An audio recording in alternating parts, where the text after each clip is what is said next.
They'll strap you into the dropship soon. Strap you in like cargo, trussed up and immobilized. Completely helpless, arms, legs, everything.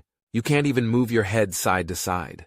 And then they just leave you there for an hour, 2 hours, while the troop transport maneuvers into position. Launch window is often only a couple of seconds, so when those bastards in the Navy are finally finished dancing about, they need every single dropship ready to go. No warning, no second thoughts, no last-minute toilet break. Well, if you didn't go before you got strapped in, you'll probably piss yourself on the way down anyway. No one I know has ever made landfall with a full bladder, and sure, you've got an emergency release button just under your fingertips. But you can't help but wonder, what if I can't get the cover off the button? Or what if we're hit, and a piece of shrapnel goes through the release and I'm just stuck there, trapped, as the dropship burns? But then you remind yourself that if your dropship gets hit, the chances of anyone living long enough to burn to death are just this side of zero. When a dropship that's screaming down through the atmosphere at several thousand kilometers an hour gets hit, the effect is generally like smashing metal piñata filled with chunks of meat. They don't tell you about that part in basic training. How often around a landing zone you'll get burning bits of marine raining out of the sky, like someone's airdropping barbecue. Have I whetted your appetite? Don't worry, if you're feeling queasy, the dropship's the best place for you. No one's going to notice another marine vomiting. They'll be calling us soon. Word of advice, take everything you learn from the simulations and forget it. Simulations are nothing like a real combat drop. Oh, they shake you about a bit in the sims, but in the real thing we'll be bouncing around so much someone will probably break something before we even make landfall. Hence the straps. That's another thing that isn't the same in training. At boot camp they always leave you a bit of give. In the real thing, you're cinched up so tight it would cut off the blood supply if it wasn't for your power armor. Anything less and the whiplash would snap your neck. Had that happen once, on my second drop. Navy tech was a little lazy, just a little, and left enough slack for the strap to come loose when we hit atmosphere. Poor guy was internally decapitated, if you know what that means. You don't? Probably for the best. And all that's before you even make landfall. The hatch opens, the straps release. That's when the real fun begins. And by fun, I mean some alien starts trying to turn your insides into outsides, if the drop hasn't already done that for him. Of course, it's also the moment you get to start fighting back. I've fought more or less every kind of alien the galaxy has to offer. Things that look almost like us, and things that look like an octopus had unnatural relations with a lobster. Also fought a few humans in my time, although taking out a few pirates isn't really much to boast about in my opinion. Most of them didn't even have power armor. You know what I learned from all that? Everything dies. Sometimes it takes a while, a whole lot of ammo, and a whole lot of guts. But everything dies. Your job is to make sure it's them rather than you. So when you're down there, just remember that the bastard shooting at you has just as much reason to duck as you do. That's 2.4 million credits worth of technology that you're wearing. And while I'm sure the supplier is overcharging given that it's military, it's the very best in combat hardware. I could put a 10-year-old in it, and he'd be able to level half a city block. And you got through boot camp, so I'm going to assume that you're most likely at least as smart as a 10-year-old. Probably. And if you forget everything else, just point your guns towards the enemy and shoot. If you can do that much when the bombs are falling and the plasma bolts are singeing the air all around you, then you can't go too far wrong. You know, just so long as you make sure there's none of our guys between you and the enemy when you pull the trigger. The drop zone will be the hardest part.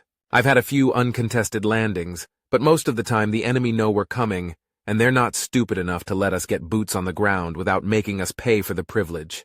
We're at our most vulnerable during the drop, and they take full advantage of that.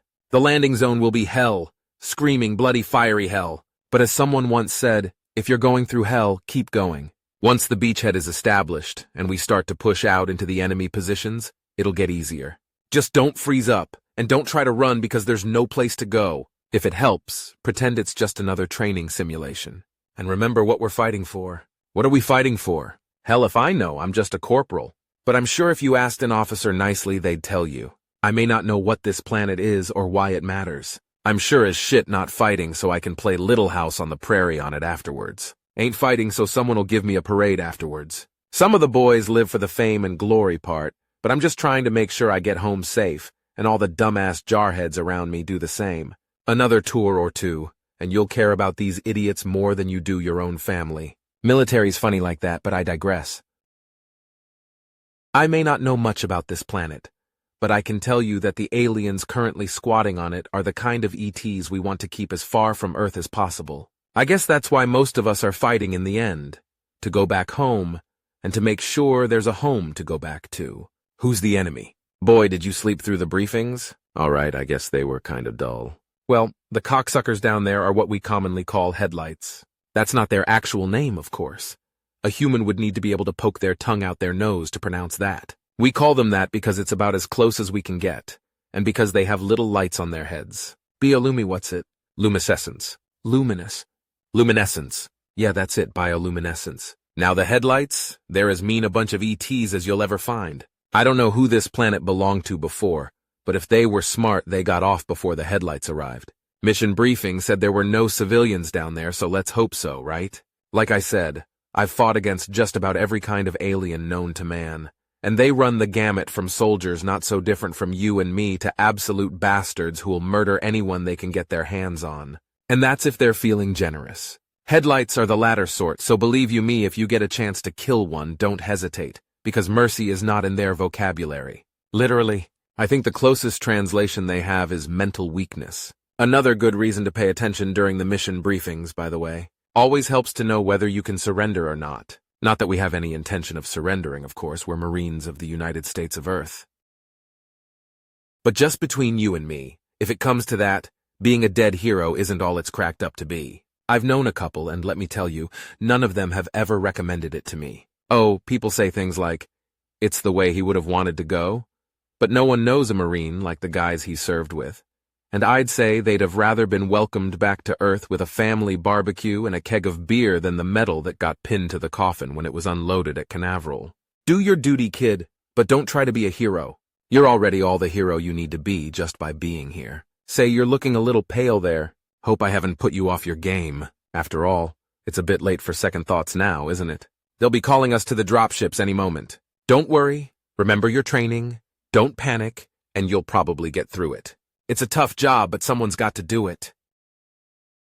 Why does it have to be us? Kid, I've been asking myself the same question for 10 years. You know, when humans first left the solar system, they thought there'd be all kinds of amazing things out here. Ancient civilizations, cosmic mysteries, beings so advanced that they might as well be gods. Beings who were free from hatred, violence, and war, who could teach us how to be free of them as well. Well, if there is anyone like that in the galaxy, they've got the good sense not to show themselves to the rest of us. You know what those early explorers found instead? People. Oh, some of them were smarter than us. Some of them were dumber than us too. Some of them were nicer. Some of them were meaner. Some of them were richer. Some of them were poorer. And some of them were just plain weird. But when you got right down to it, they were still just people, with a bunch of flaws just like us.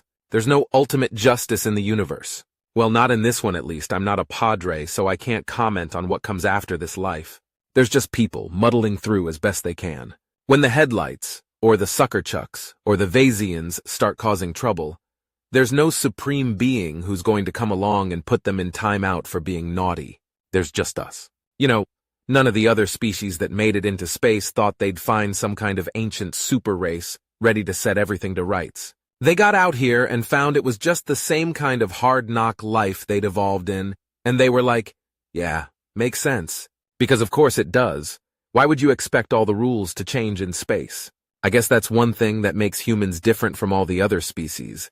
We made it into space, and we were disappointed. We thought there was supposed to be some justice in the universe, not just a whole lot of innocent people getting fucked over, same as usual.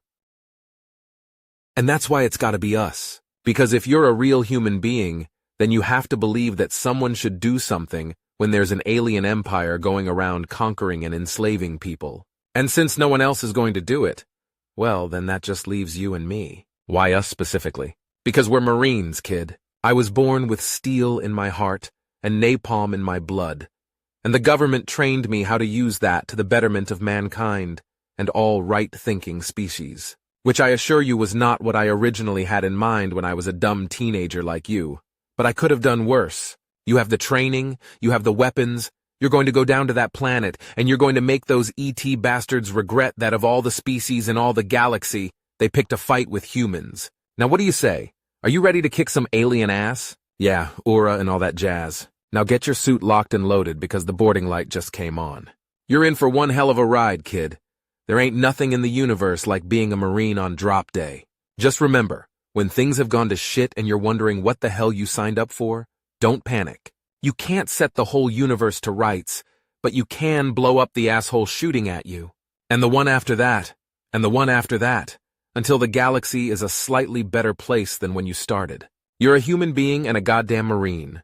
And if the enemy ain't more afraid of you than you are of him, it's your job to teach him why he should be.